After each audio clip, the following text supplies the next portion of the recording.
ভাবছিলাম আমার মেয়েটা কি ঘুম থেকে ওঠেনি।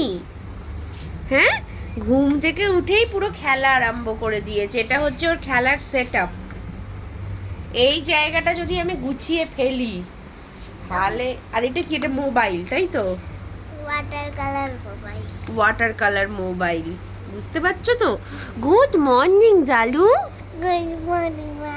আর স্কুল তো ছুটি পড়ে গেছে।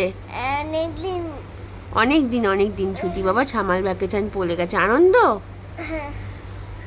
ও ছোটবেলায় আমরাও কত মজা করতাম জানি, স্কুলের গরমের ছুটি পড়ে গেলে। তুই এখন সেটা বুঝতে শিখে গেছিস। মজা হচ্ছে তো মা? কিন্তু ছুটি তো পড়ে গেল, স্কুল তো হবে না। হ্যাঁ, কিন্তু পড়াশোনা করা। পড়াশোনা করতে হবে, মায়ের কাছে পড়তে হবে, ঠিক আছে? এই দেখো। আচ্ছা, একটুখানি খেলে নাও। আমি এবার পাপাকে ডাকি, ঠিক আছে? টাটা করে দাও। টাটা। এই দেখো আমার ডল পেন। ওয়াটার মানে ব্রাশ পেন। কত কি আছে দেখো এখানটা। টর্চও নিয়ে বসে পড়েছে, চক। আর এটা হচ্ছে ওর বোর্ড। আবার এইখানেও একটু একটু করে লেখে।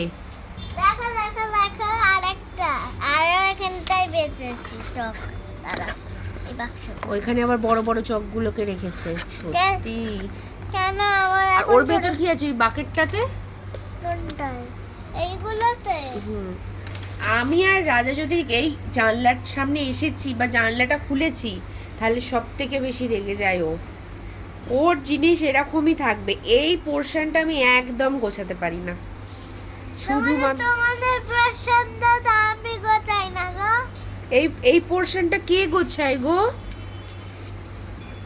তবে হ্যাঁ, ও খেলবে, খেলে আবার সুন্দর করে গুছিয়ে দেবে। সুন্দর করে গোছায় না, মানে এরকম ভাবেই থাকে, এরকম ভাবেই রেখে দিয়েছি এই জায়গাটা। আমি ঢোকাবো। মুছো না বাবাটা।